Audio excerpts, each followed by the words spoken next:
Alhamdulillahilladzi waffaqana bi syahri dzil qa'dah min arba'atil ashhuril hurum. Alhamdulillahilladzi waffaqana bi kulli sya'airihi wa ta'alimihi. Wassalatu wassalamu ala asyrafil khalqi nabiyyina Muhammadin sallallahu alaihi wasallam wa ala alihi wa ashabihi wa man ihtada bi hadihi ila yaumil din wa ba'd. Jemaah yang saya muliakan dan dirahmati Allah Subhanahu wa taala, kita lanjutkan kajian kitab Al-Fiqhul Islami wa Adillatuh Fiqh Mazhab, bagian terakhir dari pembahasan pengantar dari Fiqh Mazhab, yaitu tentang Thariqatul Ijtihad, metodologi berijtihad, dan metode penulisan kitab ini yang akan menjadi bahasan kita pada pertemuan-pertemuan selanjutnya. Tapi sebelum itu mari kita berdoa kepada Allah Subhanahu wa taala. Bulan yang penuh mulia ini, bulan haram, sekaligus mendoakan saudara kita yang hari ini terus berangkat menuju tanah suci. Mudah-mudahan diberikan haji yang mabrur, juga di bulan yang penuh berkah ini kita mendoakan saudara kita di Palestina, Suriah, Gaza, di Barat, semoga diberikan kekuatan. Terus mendoakan para pemimpin dunia terbuka hatinya, memimpin umat Islam semakin berani memperjuangkan agama. Wa ala hadhihi niyyah wa kullu niyatin shalihah biramil Fatihah.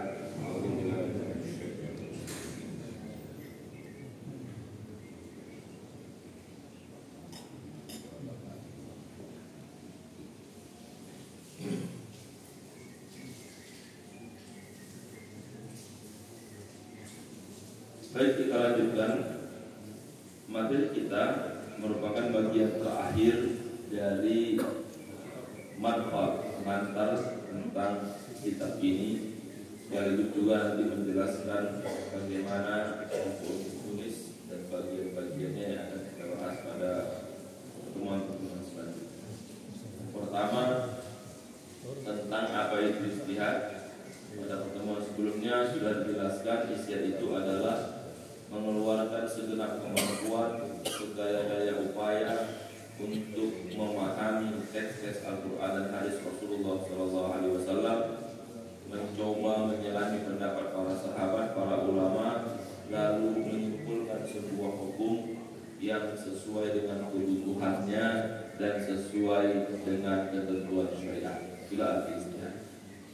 Pertanyaannya, al-musibu fil ijtihad, apakah orang yang beristihad itu pasti benar atau tidak? Karena kita tahu kebenaran mutlak itu hanya milik Allah Subhanahu wa taala. Sebelum Nabi wafat, kebenaran mutlak itu diturunkan kepada Rasulullah SAW. Tapi setelah Rasul wafat, tidak ada lagi kebenaran mutlak. Yang ada mendekati kebenaran, itulah disebut dengan kesepakatan sahabat atau ijma atau konsensus. Setelah sahabat wafat, Islam tersebar, tidak ada lagi yang namanya kesepakatan ulama secara keseluruhan. Yang ada kesepakatan ulama di satu negara berdasarkan kepentingan negara itu dan keadaan tempat negara tersebut. Maka pertanyaannya, al-musibu fil ijtihad, apakah orang yang beristihad itu benar atau salah? Mengawali bahasannya, kata pengarang kitab ini, Profesor Dr. Zuhairi, ittafaqal usuliyuna ala anna an-nazira fil qadaya al-aqliyyah hiya allati yasihhu lin-nazir darqa haqiqatiha binazl al-aqli qabla wurud asy-syar'. Jadi ketika kita beristihad, orang-orang yang punya kompetensi beristihad dalam perkara-perkara logika atau perkara-perkara akal yang bisa diperdebatkan, maka di situ dibolehkan orang untuk berinterpretasi, menafsirkan sebuah hukum sebelum syariat itu ditetapkan. Kenapa? Seperti perdebatan Allah itu pencipta langit ini atau tidak. Kita tahu sudah pasti Allah pencipta langit ini, tapi perdebatan menggunakan logika itu dibolehkan untuk memperkuat keyakinan kita kepada Allah Subhanahu wa Ta'ala. Kemudian bi'satul Rasul diutus. Argumentasinya boleh diperdebatkan untuk menambah keyakinan kita. Wa tasdiqum bil mukjizat para nabi dan para rasul boleh kita berdebatkan untuk meyakinkan orang lain akan mukjizat nabi dan Rasulullah sallallahu alaihi wasallam. Hudusul alam, perubahan alam semesta. Jawazu ru'yatillahi ta'ala, bisakah kita melihat Allah, juga boleh diperdebatkan. Dan khalqul Quran, apakah Quran itu makhluk Allah atau bukan makhluk. Dan yang terakhir, khurujul muwahhidin minan nar, apakah orang yang bertauhid disiksa di api neraka, keluar atau selamanya di api neraka. Misalnya banyak dosa, banyak maksiat masuk api neraka, apakah selamanya di sana belum bisa keluar? Atau dia terjebak dalam syirik, pandangan fikih yang syirik tidak diampuni, apakah memang dia tidak bisa keluar padahal dia mengucapkan la ilaha illallah, yang Rasul katakan yang mengucapkan la ilaha illallah wahid dakhala jannah, pasti masuk. Itu disebut dengan qadaya al-aqliyah, masalah-masalah yang bisa diperdebatkan dan ada alat logika sebagai penentu. Tapi ada hal-hal yang disebut dengan masail usuliyah, hal-hal yang fundamental terkait dengan keyakinan. Itulah yang disebut dengan ijma', kesepakatan para ulama, qiyas, di mana dalil-dalil masalah yang fundamental ini sifatnya qat'i. Apa itu qat'i?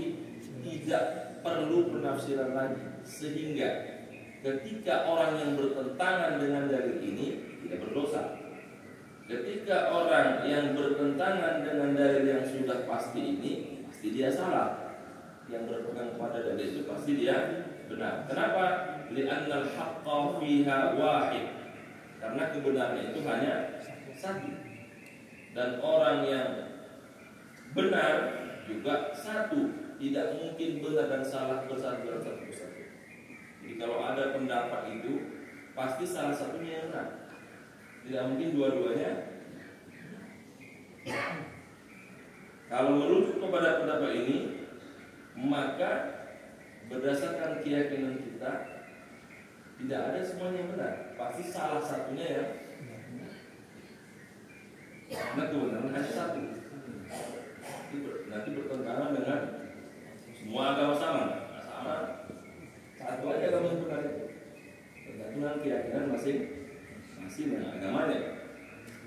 Sama juga wala wa illa ijtama'a an-naqidani faman asaba al-haqqa faqad asaba wa man akhta'a fa huwa athim. Karena kebenaran itu hanya satu, maka orang yang benar dialah yang tidak salah, berpahala, dan orang yang tidak benar yang berdosa. Apakah seperti itu dalam hal ijtihad atau ada perbedaan ulama dalam hal tersebut? Ternyata para ulama memberikan perbedaan mendasar. Kalau dosa yang salah itu terkait dengan keimanan kepada Allah dan Rasulnya, maka kesalahan itu disebut dengan kafir.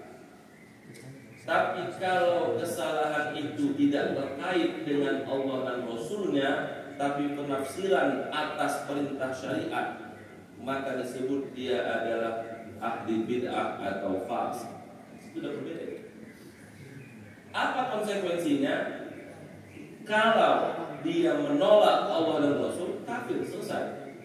Tidak ada ruang terbuka atau berdebat di situ. Ketika dia mengatakan Allah dua, kafir, selesai.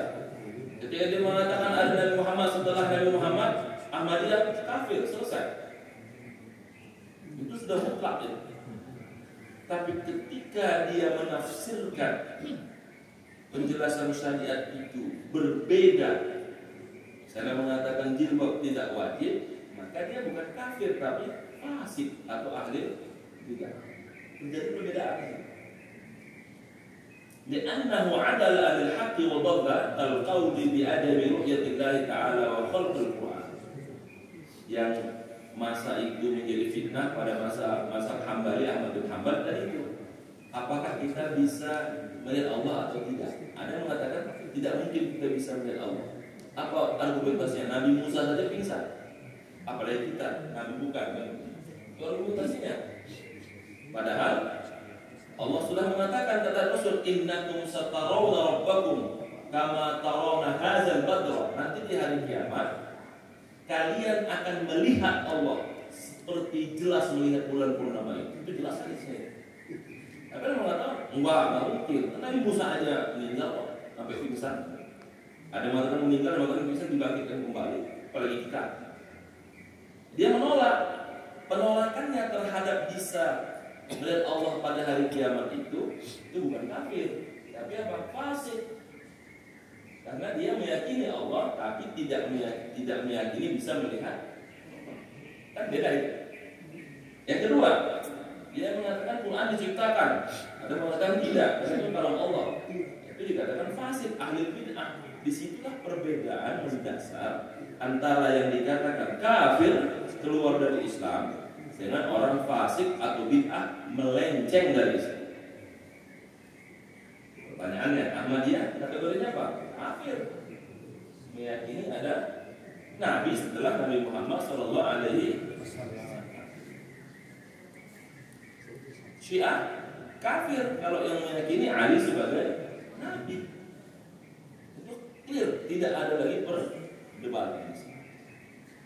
ويلحق بذلك المسائل القطعية المعلومة من الدين بالضرورة. Tapi ada masalah-masalah fundamental yang di agama itu sudah paten, tidak bisa lagi diperdebatkan. Apa itu? Wajibnya sholat 5 waktu. Selesai. Tidak ada perdebatan tentang kewajiban sholat 5 waktu. Selesai. Di mana perdebatannya? Sholat qobliyah, ba'diyah, sholat fajar. Itu perdebatannya. Kalau sholat 5 waktu, tuntas. Subuh 2 rakaat, mutlak. Tidak ada perdebatan dalam. Saya sering tanya, kenapa 2 rakaat Pak Ustaz? Jangankan saya, Nabi pun nggak bisa dijawab. Karena sudah begitu juga. Quran itu maghrib 3 rakaat, asar 4 rakaat. Yang kedua, zakat itu juga sudah mutlak, tidak ada perdebatan di situ. Tapi siapa yang mendapat kewajiban menunaikan zakat ada perdebatan tentang zakat profesi. Orang yang menolak zakat profesi bukan kafir, karena itu penafsiran. Karena zakat yang disahkan hanya 6. Yang kesepakatan ulama: emas dan perak, hewan ternak, barang tambang, hasil bumi, pertanian, barang temuan atau likas, dan yang terakhir adalah perdagangan. Itu kesepakatan ulama. Yang lain itulah yang disebut dengan fatwa-fatwa kontemporer kan, besi, zakat saham. Puasa Ramadan mutlak, tidak ada perbedaan. Di mana perbedaannya? Jatuhnya Ramadan. Itu perbedaannya kan? Haramnya zina mutlak, tidak ada perbedaan. Di mana perbedaannya? Kalau dia berzina dengan binatang, jadi perbedaan di situ. Kalau manusia mutlak. Mencuri mutlak, tidak ada perbedaan. Di mana perbedaannya? Kalau korupsi potong tangan atau tidak? Itu pertanyaan dasarnya. Jadi harus dibedakan mana yang mutlak, mana yang menjadi perbedaan dalam menafsirkan. Minum khamar mutlak, Tidak ada perbedaan.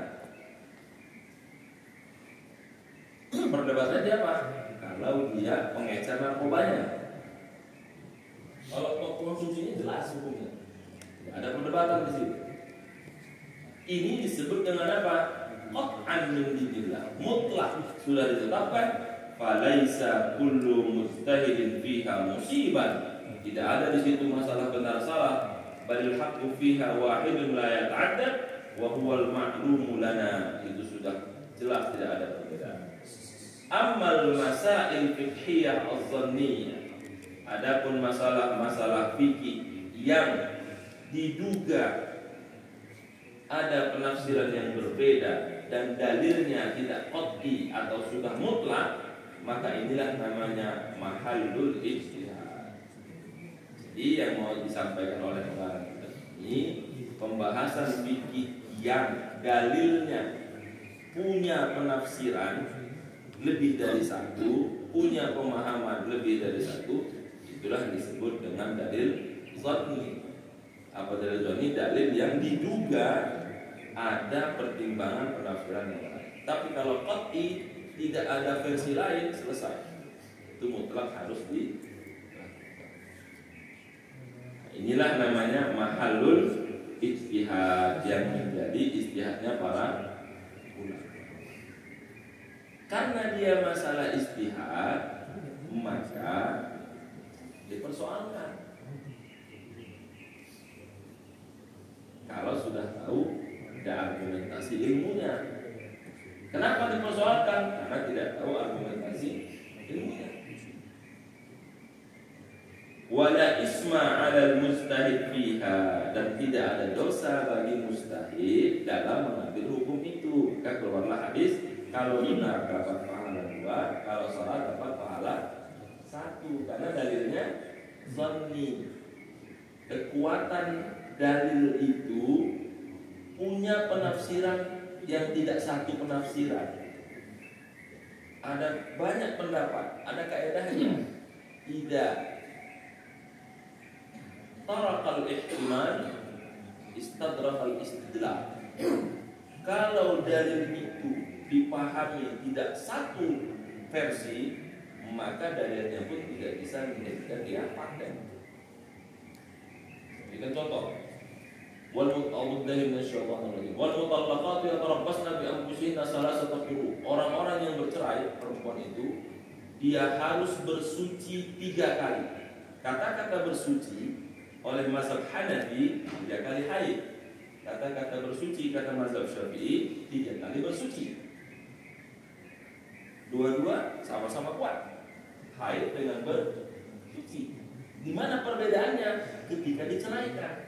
Kalau dia diceraikan sedang haid atau menjelang haid, maka ketika makanya jatuh 1. Sementara yang suci nunggu suci dulu baru dihitung 1. Tapi kompilasi hukum Islam kita mengambil bersuci bukan haid.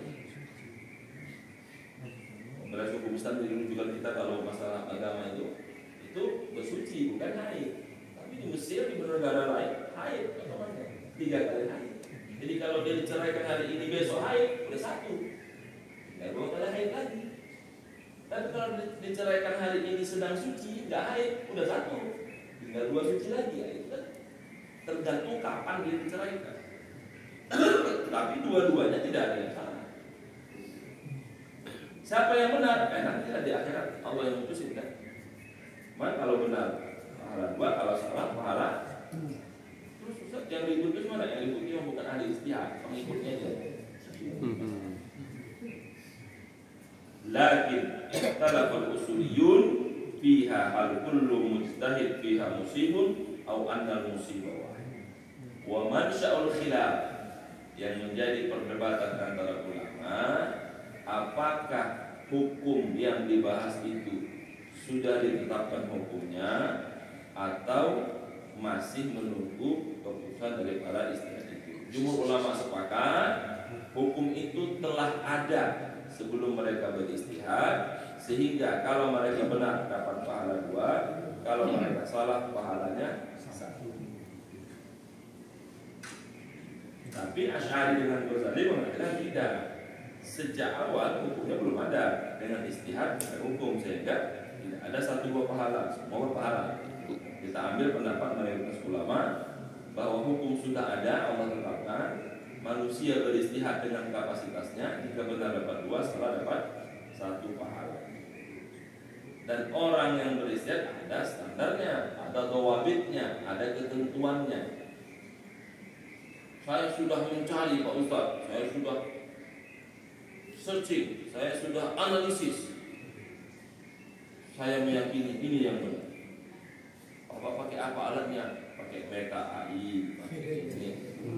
Istihad. Cuma baca doang.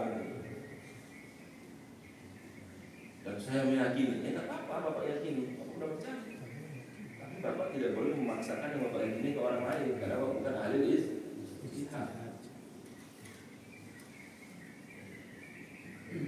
Tariqatul istihad, seperti apa tahapan-tahapan istihad itu? Iza waqa'at hadisah jadidah. Kalau ada masalah yang muncul, kemudian orang hendak mengambil pendapat yang cocok di hatinya, maka mereka akan mengumpulkan para ulama. Para ulama ini membahasnya baik dari sisi pendekatan linguistik, ayat Qur'annya, hadisnya, asbabun nuzulnya, asbabul wurudnya, perkataan salafus saleh, perbandingan metodologi kiasnya, kemudian syarat-syaratnya, baru mereka mengambil keputusan dengan tidak fanatik kepada mazhab. Itulah yang dibahas dalam komisi fatwa itu. Fatwa majelis ulama kan mereka tidak membawa apa? Tidak membawa mazhabnya, tapi berdasarkan keilmuan diputuskan bersama. Bagaimana polanya? Pertama, yanzuru awwalan fi nususi kitabillah. Pertama, cek di Al-Qur'an. Muncul permasalahan. Para ulama apa pertama langkahnya? Cek di ayat Al-Qur'an. Ditemukan ayatnya ini, artinya ini, tafsir ini. Selesai. Close. Quran mengatakan begini. Selesai. Ada perdebatan.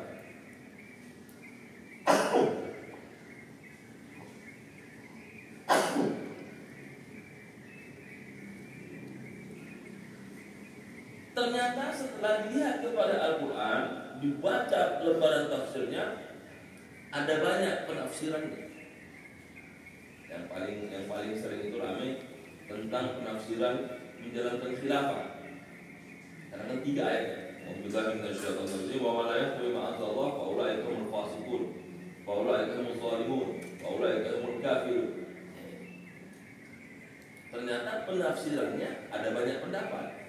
Oh, berarti pendapat ini belum mutlak. Maka masuk ke level kedua. Lihat di hadis-hadis Rasul. Rasul dibongkar. Ditemukan ini hadis mutawatir. Selesai. Nah, hadisnya apa itu mutawatir?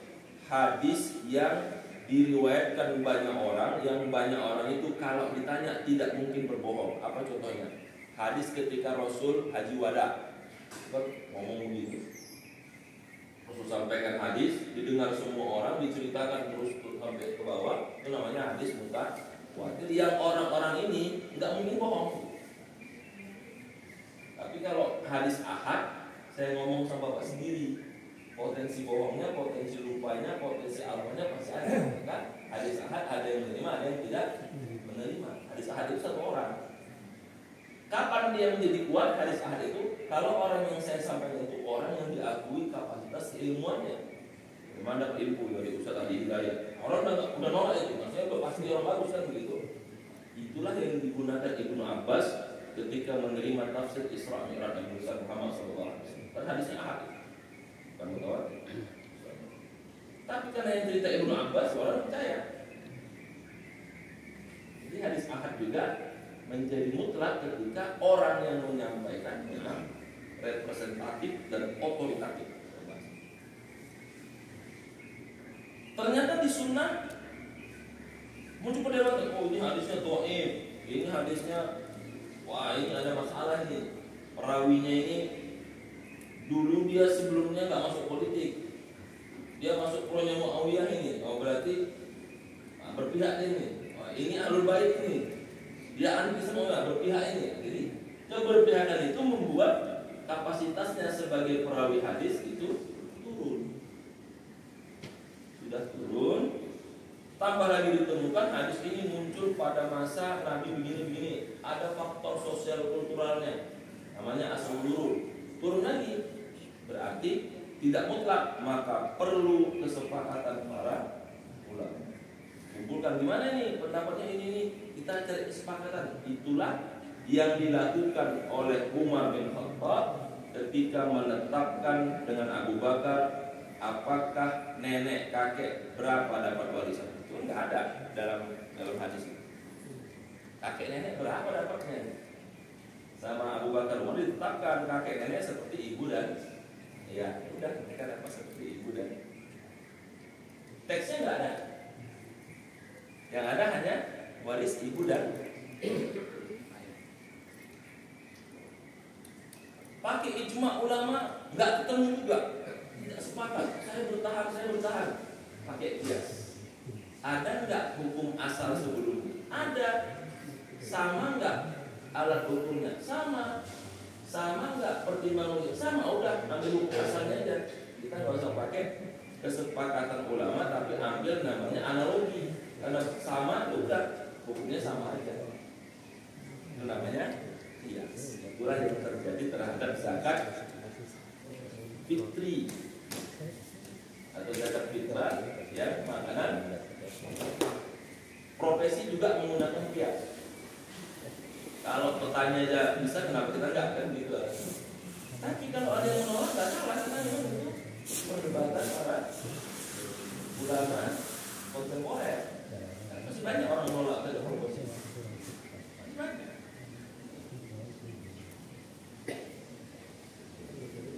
Kalau yang profesi Islam sengaja, mana yang benar pendapat saya juga. Setelah menggunakan metodologi analogi belum ketemu juga, nah ini levelnya Quran nggak ketemu, masih beda pendapat, hadis nggak ketemu, ada beda sudut pandang, perspektif, ijma ulama, wah 50-50, ulamanya masih kekeh, pakai analogi nggak masuk juga. Summa fi ra'yil muwafiq li ruhi tasyri' al-Islam, baru muncullah dari bawah apa? Fikih maqasid. Apa tujuannya? Maslahat umat, maka keluar. Dan itu yang terjadi ketika Muawiyah memaksa umat Islam untuk menerima kepemimpinan anaknya. Boleh saya ceritakan tentang Yazid itu menerima anaknya kenapa? Karena menjaga bahiknan li dima'il muslimin, menjaga pertumpahan maslahatnya situ. Kalau sudah sampai pada level terakhir, siapa yang berhak mengambil maslahat? Terus pemimpin. Siapa pemimpin itu? Yang ditunjuk, yang punya otoritas. Maka menjelaskan fikul maqasid. Apa itu maqasid? Tidak bertentangan dengan syariat, sesuai dengan tujuan syariat. Maka muncullah bank syariah, muncullah asuransi syariah, muncullah saham syariah, muncullah asuransi kesehatan syariah. Karena memang nggak ada dasarnya, tapi masalahnya besar. Kalau kita menolak perbankan ini, kita memang nggak lepas dari perbankan, kan? Maka muncullah perbankan syariah. Akadnya dipretelin, mana yang riba buang, mana yang nggak riba dimasukin, kan? Ada nggak bank syariah? Nggak ada. Mau dari Yahudi kok disunat begitu.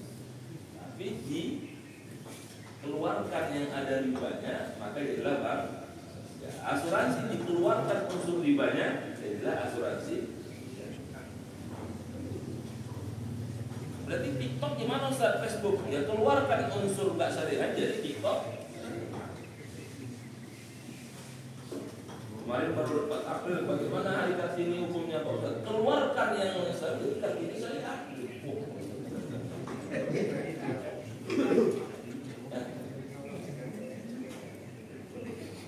Mau gimana perempuan gini-gini? Dikeluarkan yang bukan Islamnya, pakai hijab, jadi Kartini syariah. Jangan ditolak, kenapa? Karena itu sudah menjadi kebiasaan masyarakat. Nah itu disebut apa? Fikih maqasid. fikih yang beradaptasi dengan kebutuhan masyarakat. Kalau ditentang ya selesai. Tahun baru gimana? Menolaknya kan susah. Maka muncullah tahun baru syariat. Kajian, malam gitu kan. Kalau usah tahu, usah disuruh isi gitu kan. Malam, ini nggak ada hukumnya, tapi daripada mereka itu sudah kita diisi merenung, membayangkan orang tua sampai subuh kan, tahajud. Apa namanya tahun baru syariah gitu kan? Senang. Mari Februari Ustaz, ini ada acara Valentine cinta-cintaan di mana ini? Kita buat seminar. Syariah gitu. Oh, tapi ini membuat hal baru bid'ah. Dari mana nanti kita biar mereka pada tukar-tukar, kita jadikan mereka tukar Al-Quran. Itu memenuhi fikih. Coba kayak gitu apa bagus? Caranya kan? Tapi ada yang menolak, ada. Oh saya nggak terima karena ini bertentangan. Kita hormati. Kenapa? Yang kalau sudah nanti perbedaan, siapa yang memutuskan? Itu pemimpin. Kita masuk kaidah fikih, hukmul hakim yarfa'ul khilaf. Keputusan pemimpin tertinggi itu menyelesaikan perdebatan selama tidak menghalalkan yang haram, tidak mengharamkan yang halal. Ada ininya, ada maksiat, silakan maksiatnya, ada unsur bid'ah, silakan bid'ahnya. Ada unsur ininya, hilangkan yang nggak boleh. Tapi Ustaz saya memang nggak suka. Kalau nggak suka nggak bisa dihilangkan. Kalau nggak suka mau gimana? Hormati. Tapi itulah yang disebut dengan murunatul Islam, kelenturan Islam itu disebut.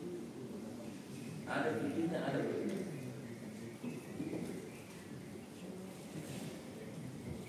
Pertanyaan selanjutnya, apakah ijtihad seorang ulama bisa berubah atau tidak? Dia sudah buat ijtihad fatwa, bisa nggak dibatalkan fatwa? Yang pertama, bedakan antara membatalkan ijtihad dengan merubah ijtihad. Kalau merubah ijtihad namanya taghayyur ijtihad, itu boleh. Jadi ada seorang mujtahid mengambil hukum, kemudian pengambilan hukum oleh dia kurang benar, alat ininya, alat pertimbangannya, direvisi sama dia. Kemarin saya ngomong begini, tapi kayaknya setelah saya cek benarnya ini, maka saya mengatakan ini. Maka itu boleh, namanya apa? Merubah ijtihad, karena alat ukur dia itu tidak sesuai dengan sekarang. Contoh, ini saya sendiri contoh nih. Kenapa dulu ulama mengatakan rokok itu makruh? Karena waktu itu informasi yang dia dapatkan rokok itu tidak terlalu membahayakan. Tapi kalau seandainya ulama yang dulu mengaku hidup kembali diberikan bukti-bukti fakta yang mengatakan haram, karena saat itu alat ukurnya tidak sebahaya yang sekarang. Maka di situ ijtihad seorang ulama bisa berubah. Enggak boleh. Ada waktu itu beberapa ustaz mengatakan tidak boleh mengambil uang dari LPDP beasiswa, karena itu uang kumpulan haram syariah gitu kan. Dia mengatakan nggak boleh. Tapi setelah makin lama banyak orang yang nggak ada beasiswa, yang para santri, para tokoh Islam diambil sama orang ini, keluar fatwanya, jadi boleh. Nah, itu namanya apa? Merubah pendapatnya karena alat ukur yang dimasukkan sudah tidak sama. Dulu tidak boleh ngambil pengobatan. Tahun 65 Azhar mau fatwa, boleh, tapi diambil jangan dipakai untuk pembangunan jalan, untuk taman baca. Itu kan merubah hasil ijtihad karena indikator dan syaratnya itu berubah juga. Tapi kalau membatalkan ijtihad itu tidak boleh. Gimana maksudnya? Pertimbangan hukumnya tidak sama, maka tidak bisa dibatalkan. Ijtihad itu dihormati, ijtihad ini diambil. Apa contohnya yang nggak bisa dibatalkan? Ya ijtihad masalah Ramadan itu, yang satu besok, yang satu besok, itu nggak bisa dibatalkan karena alat dia mengambil hukum itu nggak sama. Yang satu hisab, yang satu ruqyah, nggak bisa dibatalkan. Tapi kalau alatnya sama, maka bisa dirubah, tapi bukan dibatalkan. Maka muncullah kaidah al-ijtihad la yanqudu bil ijtihad. Ijtihad tidak bisa dibatalkan dengan ijtihad.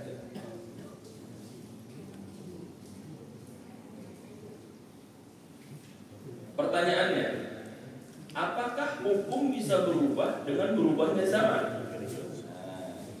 Hukum berubah dengan berubahnya zaman. Dulu begini, sekarang begini. La yumkinu taghayyur al-ahkam bi taghayyur al-azman kama huwa ma'rufun masyhur. Tidak ada masalah hukum berubah dengan berubahnya zaman, karena tergantung dengan tradisi pada saat itu dan maslahat manusia. Apa yang berubah terkait dengan hukum? Hukum sadar fitrah. Orang saat transfer nggak pakai beras saja. Berubah dengan betul boleh, tidak ada masalah.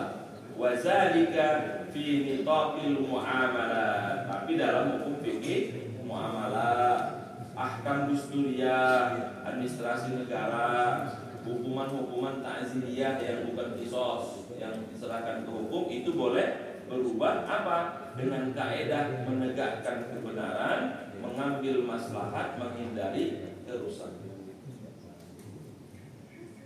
Yang paling viral dulu tahun 2000 apa yang boom WTC 2003 ya? Yang boom WTC 2001 teroris 2001 maaf 2001 itu kan teman-teman, mohon maaf ini dua orang teman dekat saya sama-sama belajar di Al-Azhar itu, dia sering dakwah, mohon maaf jenggotnya panjang. Karena saat itu dia masuk Singapura ditolak sama Amerika, dia cukur semua dan dia menangis ketemu cukur jenggotnya. Ya karena orang itu nggak bisa masuk, kan berubah hukumnya itu karena keadaan. Sekarang ketemu udah panjang lagi. Karena kan dia merasa ini kan kehormatan seorang muslim, tapi kalau dia nggak bisa masuk, waktu itu di Singapura tahan seminggu, berarti bertahan kan?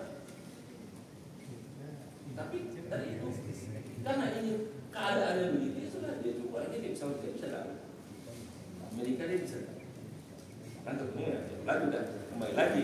Artinya itu kan hukum-hukum yang sifatnya tidak qat'i. Kan sifatnya kan apa namanya, kesemua muslim mengenai jenggot, kemudian tidak perkara-perkara yang sudah tetap, dia masih punya apa namanya, ada maslahat. Maka itu boleh hukum berubah dengan berubah. Yang paling sering saya, cuman ini mohon maaf kalau nanti berbeda, mohon maaf.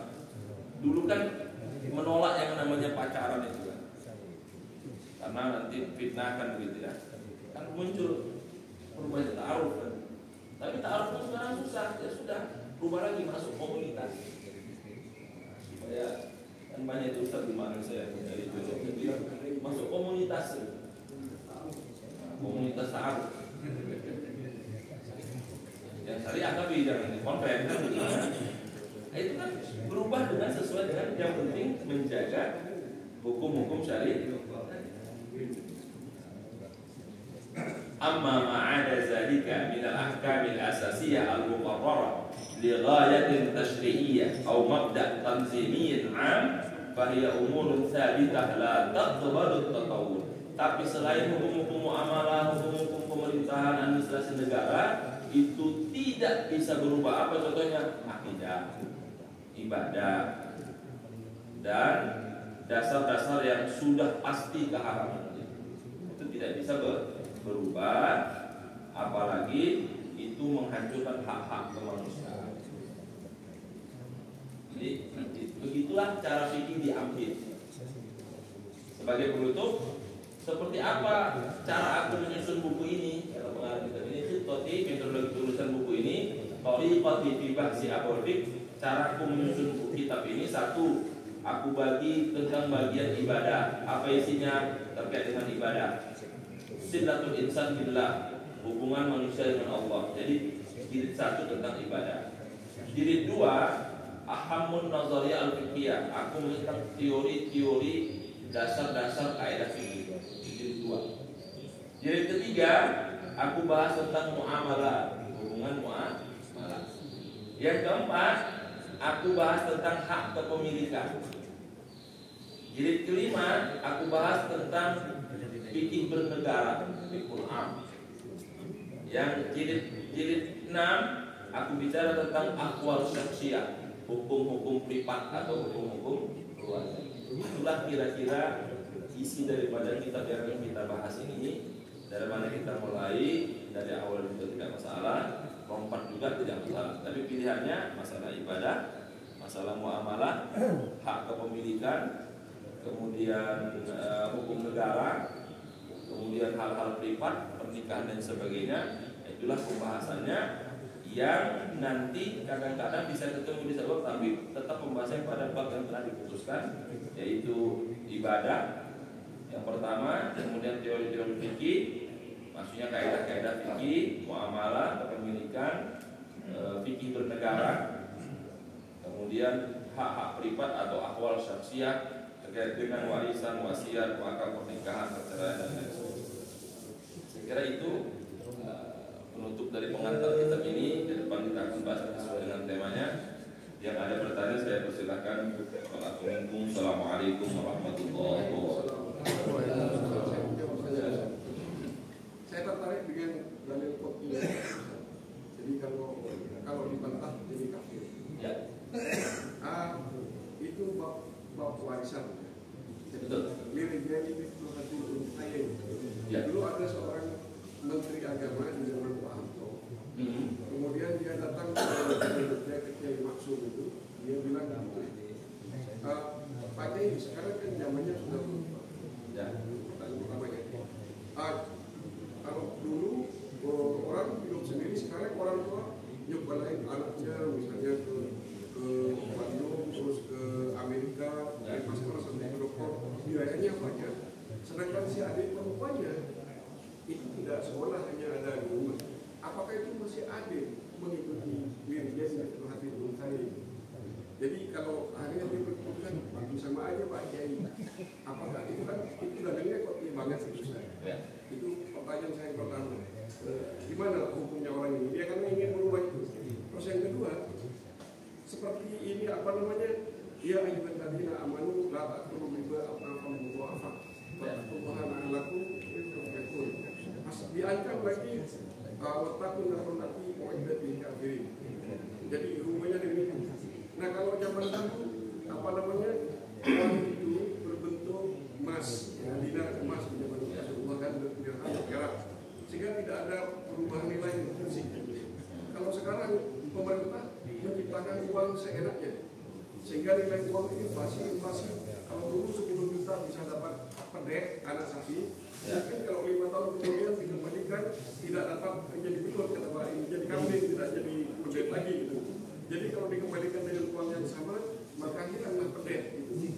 Nah sehingga muncullah bank. Jadi terus gimana jadi hukumnya seperti itu. Terus yang ketiga adalah Ustaz. Ya. Ada apa namanya di surat ada surat apa di surat Luqman itu boya kalau mafil arham hanya Allah yang tahu apa yang ada dalam kandungan. Maka ada hadis arba'in itu kan dibahas di bahasan hadis arba'in barang siapa yang menebak isi kandungan maka kafirlah. Ya. Zaman itu belum muncul apa namanya teknologi USG. Sekarang USG sudah bisa lihat. Bagaimana kira-kira? Baik. Sebenarnya 3 pertanyaan tadi sudah terjawab dengan kalimat apa? Yang Bapak tanya itu masalah muamalah. Mau dalilnya qot'i, tapi kan masalahnya masalah muamalah, selesai. Itu bisa boleh perbedaan. Jadi dalil qot'i itu artinya dalil yang ulama tidak berbeda pendapat. Dalilnya qot'i berarti dalil ini ulama tidak ada penafsiran lain. Kalau Sunni itu ada perspektif yang lain, itu pengertian qot'i. Jadi qot'i itu adalah dalil yang mutlak. Misalnya sholat 5 waktu, mutlak kan dalilnya, tidak bisa ditolak lagi. Haji wajib, ya sudah. Dalil Sunni itu Rasul pernah berbicara dalam satu tempat dan berubah lagi. Itu namanya dalilnya Sunni. Saya berikan contoh yang paling gampang. Ketika Rasul, waktu saya masih bahas tafsir, Rasul mengajak perang ke Bani Quraisyah. Itu kan kata Rasul nanti kita sholat asarnya di Bani Quraisyah. Sahabat ada yang sholat di sini. Kata Rasul apa? Tidak masuk qot'i karena sifatnya Itu hanya pilihan, karena musafir itu boleh di sini, boleh di sana, kan begitu. Jadi yang Bapak tanya apa itu dalil qat'i, dalil yang ulama tidak berbeda pendapat. Apa itu zonni? Dalil di mana ulama punya perspektif lain dan punya dasar-dasar yang lain. Itu namanya qat'i. Di mana qat'i yang sifatnya kafir kalau ditolak? Dalam masalah akidah. Di mana qat'i bisa terjadi perbedaan pendapat? Dalam masalah muamalah. Bedanya kalau qat'i dalam akidah ibadah menolak kafir, kalau qat'i dalam masalah muamalah menolaknya fasik dan ahli bid'ah. Itu aja bedanya. Jadi kalau orang yang menolak tentang warisan fasik bukan kafir, karena itu warisan masalah muamalah, tapi dalilnya qat'i. Kalau orang menolak jilbab, ahli bid'ah, bukan kafir, karena itu dalilnya muamalah. Itu cara membedakannya, Pak. Yang kedua, ada hadis juga yang menurunkan pengertian ayat tadi. Apa kata Rasulullah? Kalau ahli warisnya setuju dibagi rata, maka tidak ada masalah. Maka itu yang diambil kompilasi hukum Islam, pembagian warisan sesuai dengan perintah agama. Pasal di bawahnya, tapi jika ahli waris setuju, boleh dibagi rata setelah mereka tahu bagiannya sesuai dengan syariat. Ada pasal itu boleh secara fikih. Pertanyaannya, apakah orang mau dibagi rata setelah tahu bagiannya gede? Yang itu pertanyaan. Kita Ustaz dibagi rata aja lah supaya tidak bertengkar. Baik, ini secara syariat. Oh, gede ya. Karena warisannya cuma 200 juta. Kalau warisannya 10 triliun, saya yakin berbeda ini. Karena saya mengalami langsung kasus pembagian warisan tanah yang dapat perluasan Kuala Namu. Beda. Mitosot. Kembali kepada syariat. D. Nah berubah kan? Kalau nggak berharga jadi berharga. Tanah Kuala Namu itu ya. Pas dibagi, kayak kita bagi rata ya. Berubah ya. Sudah miliaran. Tapi dasar hukumnya ada, apabila ahli waris sepakat boleh dibagi rata dengan kesepakatan ahli waris. Tapi pendapat ini itu disebut pendapat fatwa, pendapat ulama dan hadis. Kalau mau takwanya sesuai dengan warisan, kan kita ngambil takwanya kan. Itu sama seperti kasus hukum musik kan. Imam Ghazali yang mengatakan boleh, kan enggak. Takwanya jangan kan. Jadi itu jawab pertama tentang dalil qat'i. Jika terkait akidah kafir, tapi terkait muamalah fasik atau ahli beda. Jadi beda. Tentang riba itu muamalah kan. Berarti fasik atau ahli bid'ah, bukan kafir. Karena itu kan muamalah bukan bagian akidah atau ibadah yang mutlak. Ibadah mutlak itu artinya rukun Islam.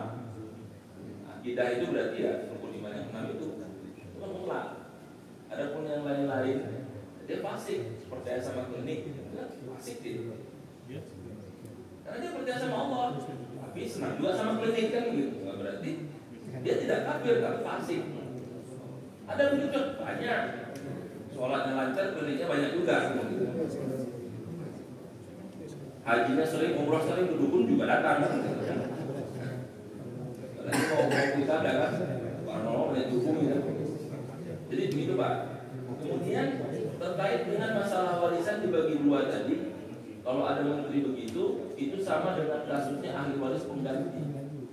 Kalau Bapak baca pertimbangan Mahkamah Agung, kalau ada meninggal seseorang anaknya karena harta warisan bersama, nggak dibagi nantilah tunggu orang tua meninggal. Atau panjang umurnya kan, dia udah keburu meninggal. Dapat nggak anaknya kan dalam Islam yang meninggal saat itu yang dipisahkan waris, anaknya bisa dapat kan? Tapi dikeluarkan oleh waktu itu pakar hukum keluarga itu apa ahli waris pengganti ditolak kan? Itu istihad dia, tapi kita bertentangan pendapat para ulama secara kebanyakan. Kalau selama itu hanya komentar seorang menteri agama belum jadi hukum, nah kita anggap itu bagian rencana keilmuan. Kalau sudah jadi hukum baru kita persoalkan. Yang kasus lalu terjadi menetapkan azan itu 1 radio aja kan? Amin. Saya waktu itu masih kecil itu. Kenapa ribu-ribu udah dari radio aja dihidupkan, semua barang azannya kan gitu kan. tolak. Selama itu masih pendapat seorang menteri agama, ya itu bagian dari pendapatnya saja. Tapi kalau jadi hukum baru kita persoalkan. Yang ingin saya sampaikan dengan pertanyaan Bapak tadi, memang kita kekurangan para pakar ahli yang bisa memberikan pemahaman praktis kepada para praktisi hukum yang kita kekurangan. Kenapa? Menjembatani itu nggak banyak. Karena mereka menggunakan metodologi ini, sementara para kiai-kiai ini jago kitab kuning, kadang-kadang susah menentukan. Pokoknya beginilah, ada itu. Saya pernah saat itu jelas sama kiai gimana. Pokoknya begitulah, susah dia menjelaskannya. Kita memang kekurangan kemampuan mentransfer itu. Nggak menguasai kasusnya, Ustaz. Nah, yang kedua nggak menguasai kasus. Saya ketemu sama Kiai Haji Khalil Nafis sama beberapa bisa tanya gimana fatwa itu. Kita kadang-kadang berdebat panjang lebar. Setelah dipanggil ahlinya, oh begitu masalahnya. Ternyata beda informasi para ulama itu. Setelah datangkan ahlinya, oh beda. Keluarlah fatwa setelah mendengarkan pendapat para ahli. Jadi ulama juga setelah diterangkan, oh begitu ternyata ada begitu ya. Banyak yang juga merasa nggak boleh gini. Sama seperti kasus yang kemarin ramai kan. Bolehkah masanya Umar Hakim Saifuddin yang baca Quran pakai langgam jauh? Itu kan persepsinya beda. Nanya ke ulama Saudi, apa hukumnya? Sama ulama Azhar ya, apa hukumnya baca Quran dengan langgam Jawa, tapi tajwidnya benar? Katanya apa? Boleh. Tuh, ulama itu mengatakan boleh. Satu lagi nanya, apa hukumnya baca dengan langgam Jawa tajwidnya berantakan? Haram, aku katanya haram. Nanti kata teliti, pertanyaannya berubah. Pertanyaannya ya berubah. Itu kan pertama ribut tuh. Pada umum sama-sama punya ilmu betul. Kita baca ke sana, dirubah pertanyaannya. Yang berubah hukumnya Pak, itu tadi. Jadi lagi-lagi saya selalu kalau sudah bicara fikih, selama masalah fikih ini belum diputuskan oleh lembaga otoritatif, maka selama itu ruang terbuka untuk berdiskusi bisa bisa. Apa yang disampaikan kami, fatwa itu masih belum ini ya, belum sesuatu itu.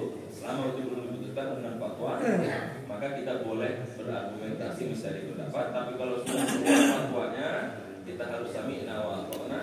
Karena itu kaidah fikih hukmul hakim ya keputusan seorang pemimpin yang punya otoritas keagamaan itu menyelesaikan semua perdebatan yang ada. Kan sahabat juga dulu berbeda dengan Umar fatwa itu. Atau Umar begini ya udah ikut. Makanya saya bilang, andai Ustadz kita kembali ke zaman Umar bin Khattab, ke zaman Umar bin Abdul Aziz, saya ceritanya begitu. Saya bilang, ya andai bapak juga menjadi rakyat seperti rakyatnya dulu, baru kasus level. Ini khalifahnya pengen Umar bin Khattab, kelakuannya kayak kita. Umar bin Khattab pusing deh, bisa lihat juga dari khalifah itu. Nah, itu sadar. Jadi menyesuaikan juga antara pemimpin dengan umat yang kita beragama itu seperti sholat Jumat. Apa ada orang yang membantah kalau sudah imam yang rukuk? Enggak. Ada enggak orang yang membantah imam kalau sudah rukuk? Sudah jelas ya. Beragama itu begitu. Serahkan kepada ahlinya yang punya kemampuan. Jika benar pahalanya 2, jika salah pahalanya 1. Kita ikut sesuai dengan yang kita yakini. Kira-kira begitu Pak. Ada yang tadi Pak cukup ya? Baik. Bapak Ibu, saya kira cukup. Saya yakin ada yang mau beraktivitas. Mudah-mudahan ini menjadi pengantar kita semua. Sebagaimana yang sering saya ulang-ulang dalam penutup sebelum menyampaikan materi, man sada ilmu qalma ingkar. Kaidahnya adalah semakin bertambah wawasan pengetahuan kita, maka semakin sedikit kita memfonis, mengingkari atau menyalahkan orang lain. Itulah kaidah. Demikian, wa'alafu minkum subhanallah bihamdika asyhadu an la ilaha illa anta astaghfiruka wa atubu ilaik. Alhamdulillah alamin. Assalamualaikum warahmatullahi wabarakatuh.